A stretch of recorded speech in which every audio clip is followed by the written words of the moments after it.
주님의 이름으로 기도드립니다. 아멘. 오늘 말씀은 창세기 44장 32절에서 45장 15절까지 말씀입니다. 창세기 44장 32절에서 45장 15절까지 말씀입니다. 구약성경 71페이지에 있습니다. 구약성경 71페이지에 창세기 44장 32절에서 45장 15절까지 한 절씩 읽도록 하겠습니다. 주의 종이 내 아버지에게 아이를 담보하기를 내가 이를 아버지께로 데리고 돌아오지 아니하면 영영이 아버지께 죄짐을 지리이다 하였사오니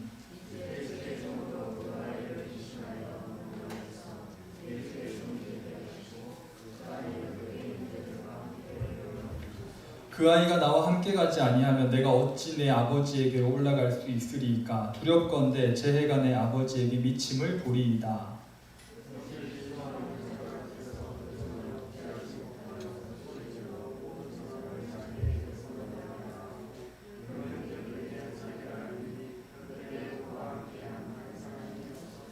요셉이 큰 소리로 우니 애굽 사람에게 들리며 바로의 궁중에 들리더라.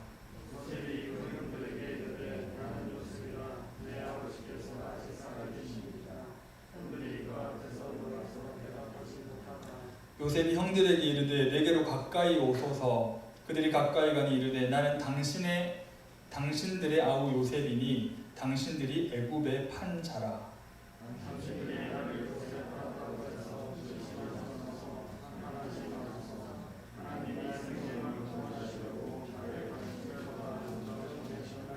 이 땅에 2년 동안 흉년이 들었으나 아직 5년은 밭가리도 못하고 추수도 못할지라.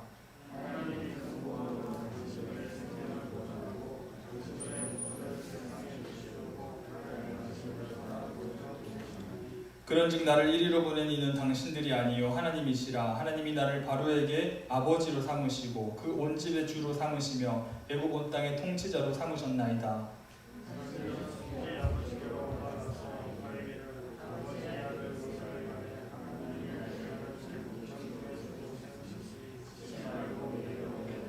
아버지 아들들과 아버지의 손자들과 아버지의 양과 소와 모든 소유가 고센 땅에 머물며 나와 가깝게 하소서.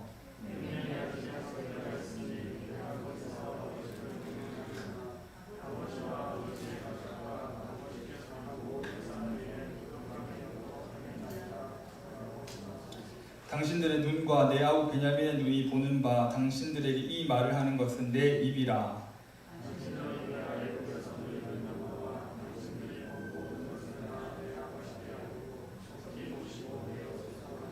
자기 아우 베냐민의 목을 안고 오니 베냐민도 요셉의 목을 안고 오니라.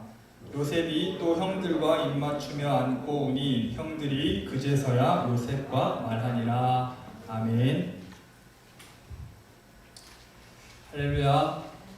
오늘도 우리를 이 자리에 불러주시고 예배드리게 하신 하나님께 모든 영광을 돌려드립니다. 그리고 함께 예배드리는 여러분들을 예수님의 이름으로 환영하고 또 축복합니다. 저희가 한 3주 만에 저희가 다시 보는 것 같은데 여러분들 건강하신 모습을 보니까 참 마음이 놓이고 하나님께 감사드립니다. 제가 이제 주중에 여러분들께 이제 대면 예배를 다시 재개한다라고 말씀드리고 제목을 제가 용서의 근거라고 이렇게 처음엔 정했었는데 제가 어제 이제 설교를 수정하면서 화해라는 이 화해를 청하다 이런 제목이 오늘 말씀에 더 어울릴 것 같아가지고 제가 제목을 바꿨다는 점 여러분들께 알려드립니다. 사람들이 여러분 정말 어려워하는 것 중에 하나가 뭔지 아세요? 바로 화해하는 거라고 합니다. 화해가 어려운 이유가 있어요. 이 화해라는 거는 상대방을 우리가 용서하지 못해서 이 화해하는 게 어려운 부분도 있겠지만 사실은 이미 마음속으로 우리가 그 사람을 용서했다고 할지라도 직접 가가지고 이제 화해를 하려는 그 순간이 너무 어색하고 또한 이 자존심이 있어가지고 사실은 이 화해라는 게 굉장히 어렵기도 하다는 겁니다. 서로 잘못한 것이 없다고 주장하는 상황, 예를 들어서 네가 잘못했고 나는 잘못이 없다라고 주장하는 상황에서는 그것도 화해가 어렵겠지만 한쪽이 명백하게 잘못을 한 경우라고 할지라도 자기가 그 잘못을 인정한다고 할지라도 어떻게 화해를 해야 되는지 몰라서, 화해를 해보지 않아서, 못해서, 훈련이 되지 않아서 화해를 못하고 이 어색한 관계가 계속 지속되기도 한다는 겁니다. 조금 더 제가 실제적인 예를 들어보면요, 특히 우리 고등부 친구들, 또 수험생들 같은 경우에 여러분들이 이제 17년, 한 19년 정도 살아오면서 사실은 지금이 어떻게 보면은 가장 뭔가 스트레스도 많이 받고 좀 정신과 몸이 힘든 시기잖아요. 그러다 보니까 여러분들이 이제 대학 또는 이제 진로라는 문턱을 앞에 두고 여러분들이 이제 시간과 체력을 많이 노력하다 보니까 당연히 지칠 수밖에 없습니다. 그런데 이 몸과 마음이 지치다 보니까 아무래도 이전보다 더 가족들과 또는 친구들과 부딪히는 또 그런 횟수가 더 많아지는 거죠. 그렇게 해서 이제 부모님이나 또는 형제 자매들과 다투기도 합니다. 그렇게 부모님께 야단을 맞거나 형제랑 싸우고 난 뒤 우리가 보통 어떻게 하나요? 보통 이렇게 싸우고 다투고 나면은 방으로 들어가 버리고 이제 그다음부터 말을 안 하죠. 계속 말을 안 합니다. 그렇게 침묵이 하루가 지나고 이틀이 지납니다. 만약에 그 싸움이 정말 마음 깊이 상하는, 정말 마음에 정말 깊은 스크래치를 주는 그런 싸움이 아니고서야 웬만하면은 하루면은 보통 화가 다 풀립니다. 그렇죠? 자고 일어나면 화가 풀리기도 하고, 맛있는 거 먹다 보면 풀리기도 하고, 뭐 다른 거 자기가 좋아하는 거 보다 보면 또 풀리기도 합니다. 그리고 자고 일어나 보면, 지나고 보면은 정말 우리가 별거 아닌 걸로 다퉜다라는 것을 깨닫게 되죠. 정말 별거 아니었는데 왜 내가 그때 아빠한테 짜증을 했을까? 정말 별거 아니었는데 내가 엄마한테 왜 그렇게 짜증을 부렸을까? 언니한테, 동생한테, 형, 오빠, 누나한테 내가 왜 그랬을까라는 이런 생각이 듭니다. 그런데 문제는 뭐냐면은 마음은 이미 풀렸는데 먼저 다가가기가 너무 힘들다라는 거죠. 자존심이 아직 살아있기 때문이죠. 먼저 화해를 요청하는 것이 정말 쉽지 않습니다. 그 전에 해보지 않아서 그럴 수도 있고요. 또한 우리가 훈련이 되지 않아서 그럴 수도 있습니다. 먼저 화해하는 것이 쉽지 않다라는 것은 여러분들 모두가 저와 같이 공감을 할 것 같습니다. 그러다가 엄마가 이제 와가지고 너 다시는 그러지 마, 이렇게 한마디만 해줘도 사실은 못 이기는 척 네 하고 이렇게 하면 또 풀리잖아요. 또 이제 반찬도 맛있는 것도 나오고 그렇게 하는데 사실은 그런 화해 과정도 어떻게 보면 되게 쉬운 건 아니라는 거죠. 만약에 여러분들이 지금 가족과 친구들과 또한 그러한 화해하지 못하는 어색한 관계에 있다면은 오늘 이 여러분들이 이 설교를 듣고 이 예배를 마치고 난 후에는 먼저 꼭 화해의 손길을 내미는 고등부가 되기를 바랍니다. 처음에는 분명히 힘들어요. 화해 먼저 하는 것, 이렇게 미안하다고 얘기하는 것들이 정말 힘든데, 하지만 이것도 우리가 여러분 훈련이 필요합니다. 먼저 화해를 청하는 것이 사실은 이 성경에 나오는 성경의 뜻이 하나님의 뜻이기 때문에 먼저 우리가 화해하는 여러분들이 되길 바라고, 화해의 전문가가 될 수 있기를 간절히 바랍니다. 그렇다고 여러분 화해의 실력을 키우라고 해서 일부러 싸우고 이러지는 마세요. 알겠죠? 제가 말하는 화해는 정말 진심이 담긴 그런 화해를 말하는 것이기 때문에 여러분들이 어쩔 수 없이 다투었을 때는 먼저 화해는 또한 그런 훈련을 할 수 있는 여러분들이 되길 바랍니다. 우리는 계속해서 여러분 창세기의 요셉을 계속 보고 있습니다. 창세기의 요셉이라는 인물을 우리가 같이 살펴보고 있는데, 오늘 우리가 읽은 44장과 45절을 보면요, 성경에서 정말 손에 꼽을 정도로 아주 멋있는 화해의 장면이 나오고 있습니다. 요셉과 그의 형제들 사이의 화해와 용서의 사건들을 살펴보면서 하나님께서 말씀을 통해 우리에게 주시는 이 깊은 교훈을 여러분들이 마음에 꼭 새기시길 바라고요. 또 그 교훈대로 우리가 화해의 전문가가 될 수 있는 여러분들이 되기를 예수님 이름으로 간절히 소망합니다.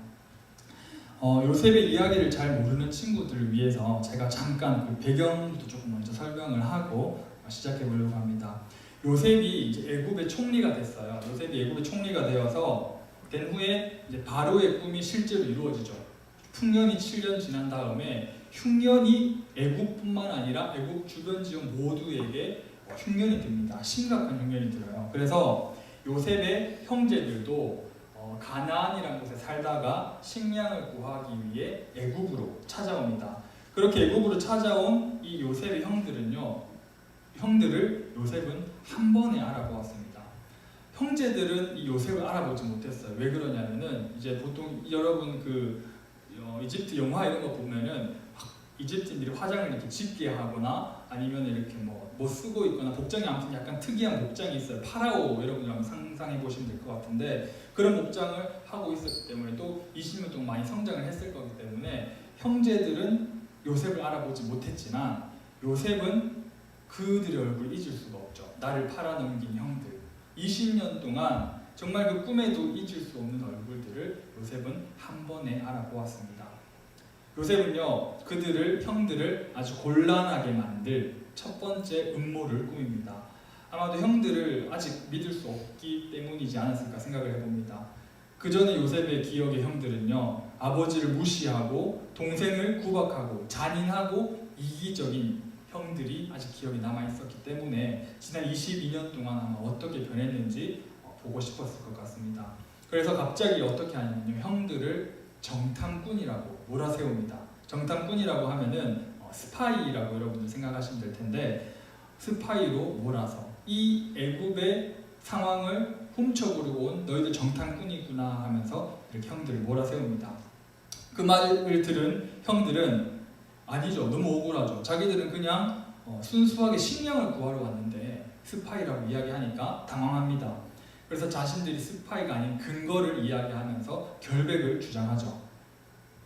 자기들은 정탐꾼이 아니라 가나안에 계신 어떤 한 아버지의 아들들이고 원래는 12형제가 있었는데 그 중에 하나는 잃었고 나머지 막내 동생은 지금 아버지와 함께 있습니다 라고 하면서 자신들이 스파이가 아니라는 것을 이야기를 합니다.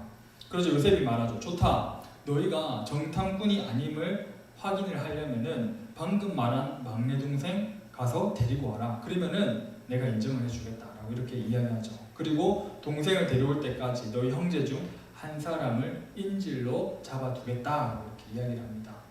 이 말을 들은 형제들의 입장은 사실은 이게 쉬운 일은 아니죠. 아버지가 목숨처럼 사랑하는 이 막내 동생 베냐민을 데려오는 것은 거의 불가능에 가까웠습니다. 아버지의 정말 생명까지도 위험해질 수 있는 그런 어떤 거였죠. 그리고 요셉을 잃은 야곱은 베냐민만큼은 절대 잃으면 안 된다고 생각을 했기 때문에 정말 자기의 생명보다 더 아끼고 소중하게 보살폈기 때문입니다. 이처럼 막내 동생을 데려오는 것도 아주 힘든 일이고요. 그렇다고 해서 형제들 중에 누구 한 명을 남기고 인질로 두고 가는 것조차도 사실은 몇십 년을 같이 살아온 형제들이잖아요. 이 너무나 어려운 일이었습니다. 이런 고난들이 자기들에게 갑자기 닥치자 그들은 서로 후회하면서 이런 이야기를 합니다. 우리가 옛날에 요셉이 살려달라고 했을 때 그렇게 무시하고 그가 애원하고 간청해도 우리가 그 얘기 하나도 듣지 않고 그렇게 악하게 행동한 그 모든 것들의 핏값을, 요셉의 핏값을 드디어 우리가 이제 치르나라고 하면서 후회하면서 형제들끼리 이야기를 합니다.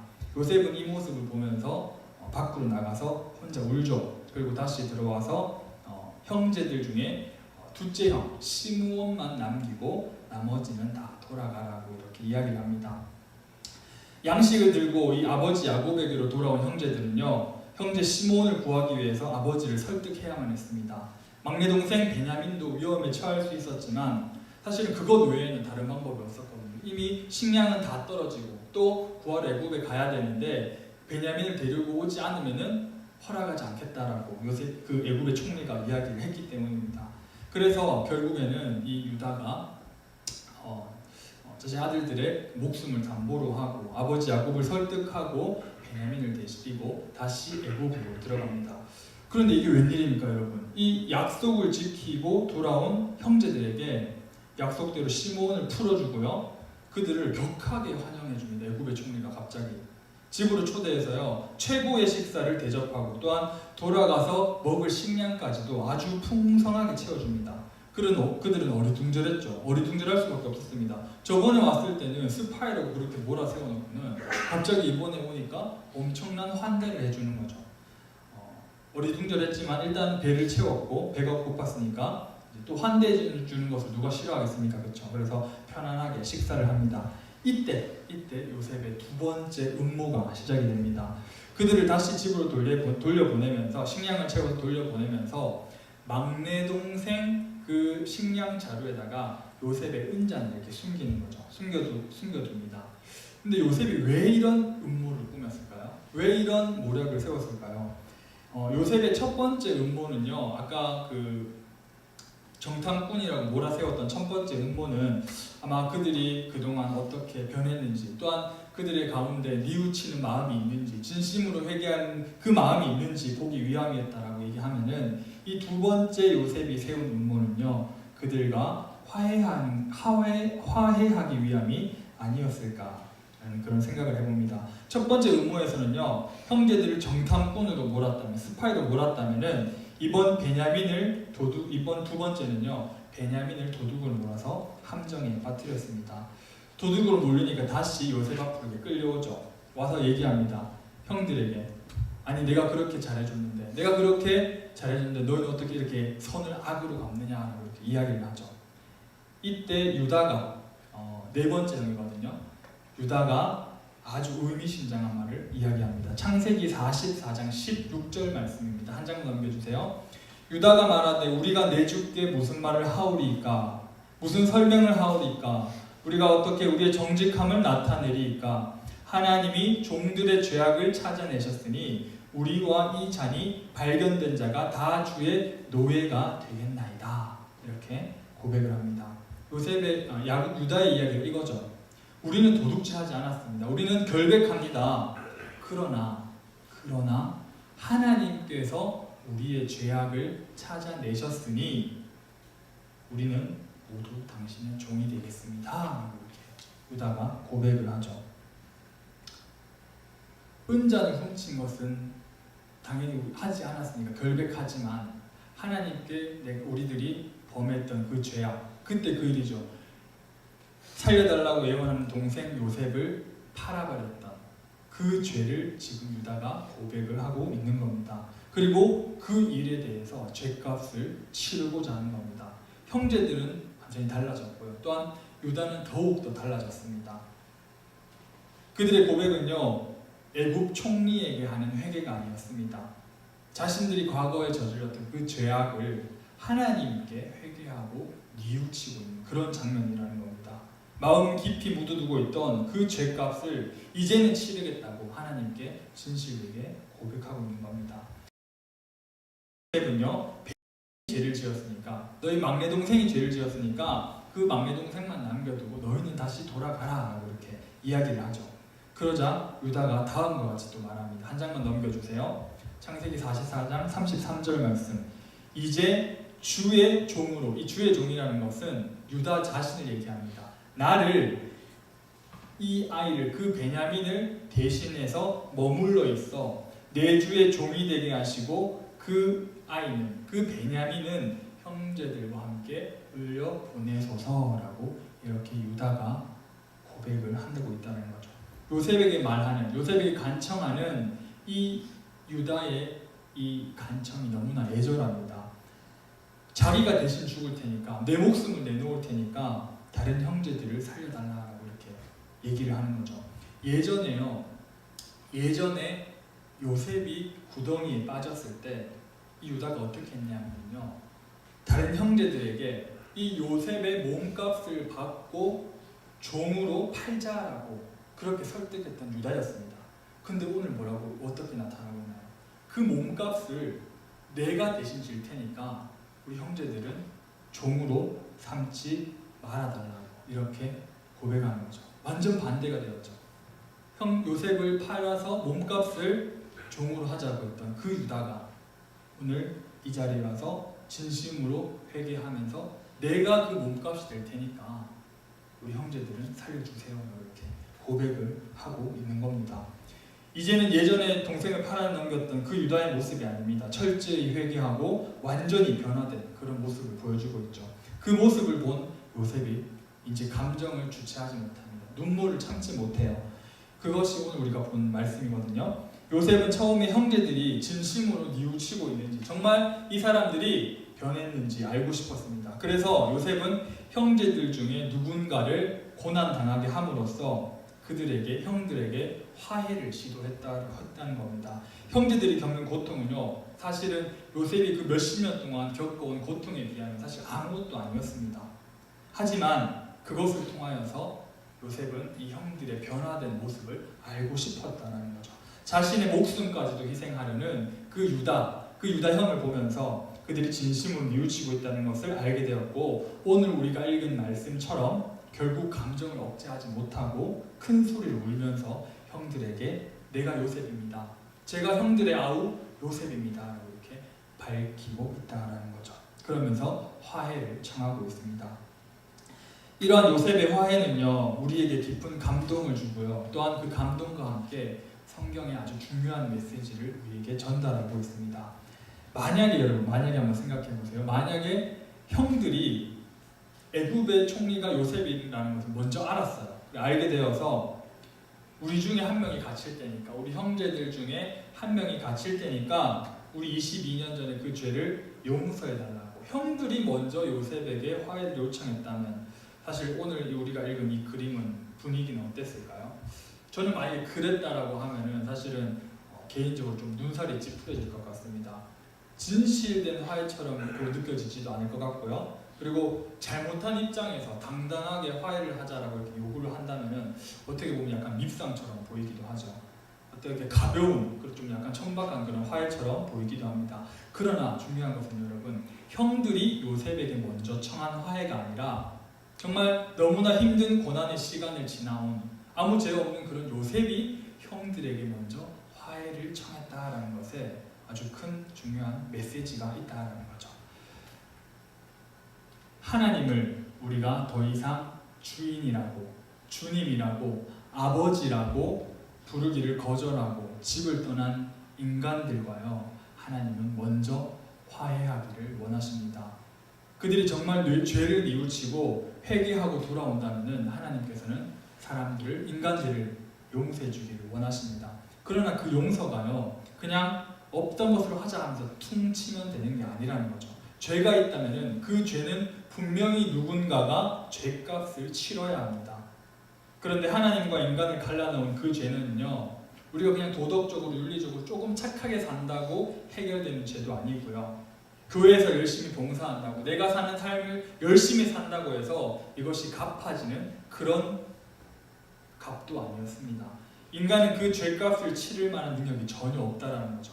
감히 하나님께 나아가서 먼저 화해를 시도할 수도 없고요, 요청할 수도 없습니다. 자신의 죄를 인정한다면 그냥 죽는 것밖에, 죽음밖에 사실은 답이 없다라는 거죠.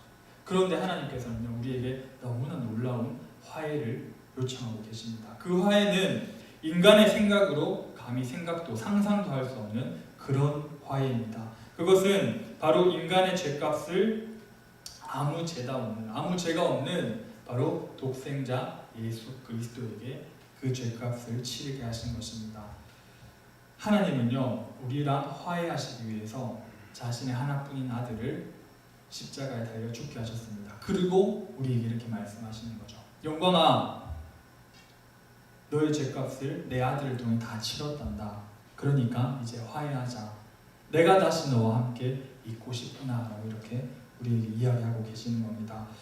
사랑하는 고등부 여러분, 우리 하나님의 화해는요, 삐쳐있는 인간에게, 이렇게 토라져 있는 인간에게 손을 내밀어서 구해야 하는 그 정도 수준의 화해가 아닙니다.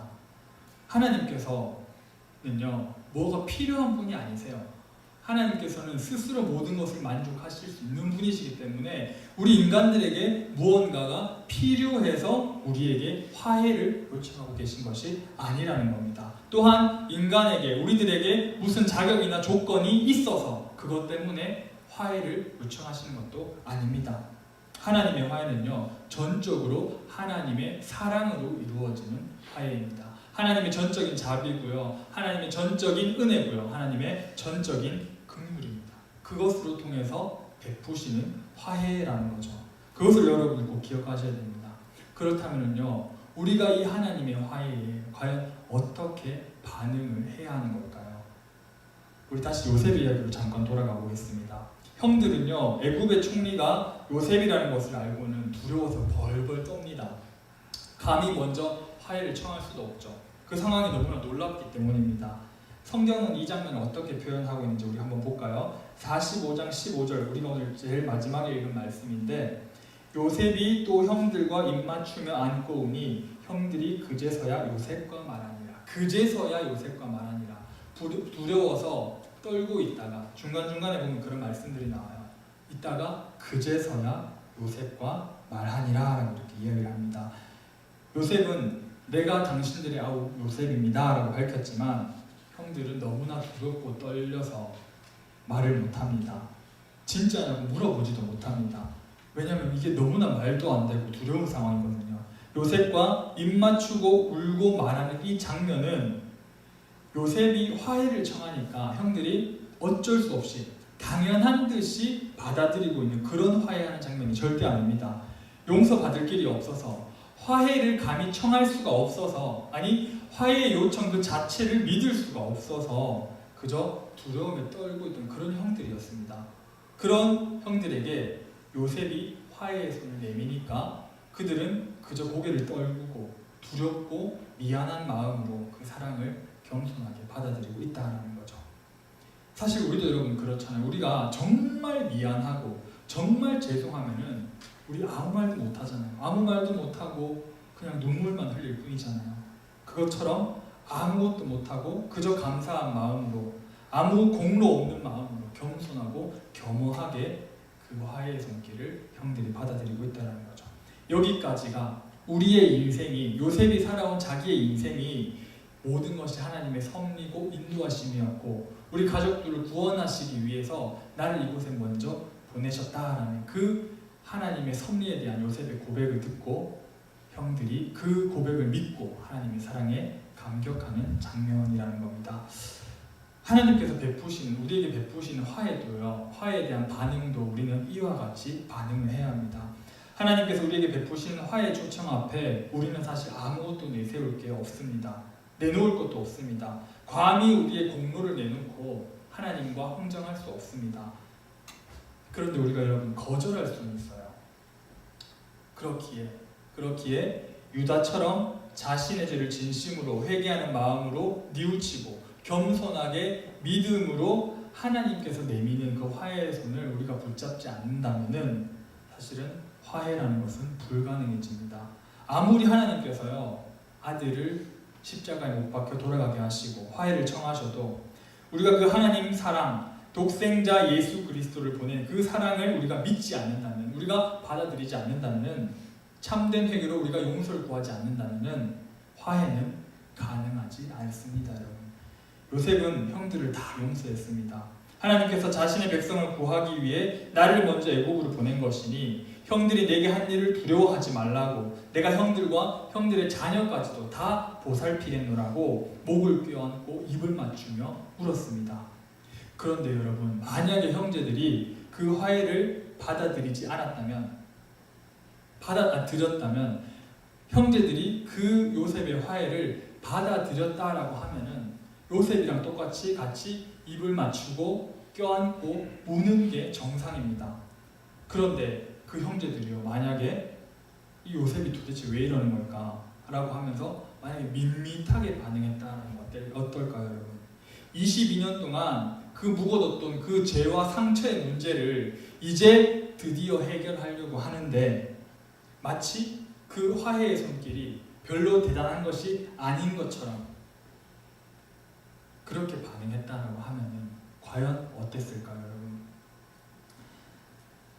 그런데 저는요 우리의 모습이 딱 이와 같다라고 저는 생각을 합니다.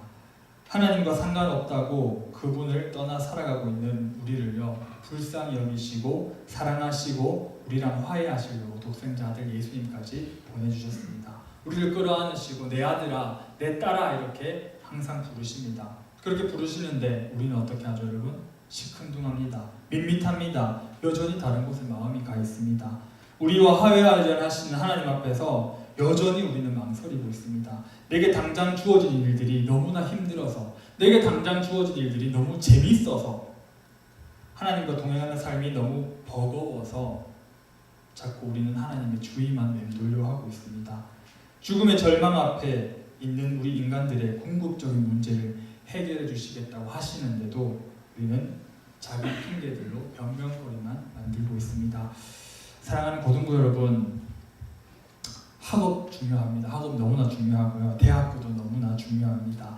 성적도 여러분 너무나 중요합니다. 그런데요, 우리는 그것보다 더 우선돼야 하는 것이 있습니다. 바로 하나님과의 화해입니다. 그분이 내미시는 손을 잡고 걸어가지 않으면요, 사실 여러분 아무 소용없습니다. 여러분 좋은 학교 가고 좋은 직장 가지고 이쁜 가정 이루고 건강하게 잘 사는 것, 돈 많이 벌어도 사실 여러분 아무 소용없습니다. 아니요 전도사님, 저는요 돈 많이 버는 욕심 없습니다.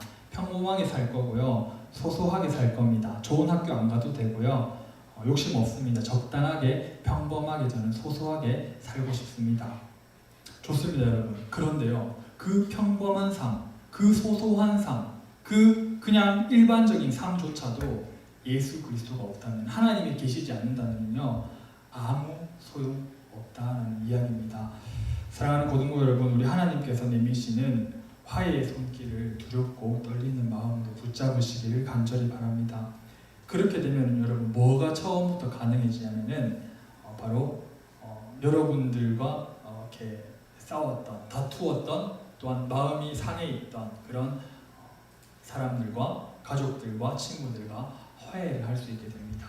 하나님의 화해로요, 우리의 마음이 치유가 되고 변화가 되면은 사실 용서하지 못할 것이 없거든요. 하나님께서 그토록 추악한 나조차도 용서해 주셨는데 우리가 용서하지 못할 게 뭐가 있고, 미안하다 말하지 못할 게 뭐가 있고, 화해하지 못할 게 뭐가 있느냐 말입니다. 사랑하는 고등부 여러분, 요셉이 형들에게 내밀었던 그 화해의 손길, 하나님께서 우리에게 베푸시는 화해의 손길, 그 화해의 손길 가운데 우리는 두렵고 떨리는 마음으로 감사함으로 반응하여야 합니다. 또한 그 전에 유다처럼 철저히 자신을 내려놓는 진정하고 참된 회개의 시간이 있어야 한다는 것을 여러분들 꼭 명심하시기 바랍니다. 참된 회개를 통하여 하나님이 베푸시는 화해의 손길을 붙잡고 성령 충만함으로 하루하루를 승리하면서 살아갈 수 있는 우리 고등부가 되기를 예수님의 이름으로 간절히 소망합니다. 기도하겠습니다.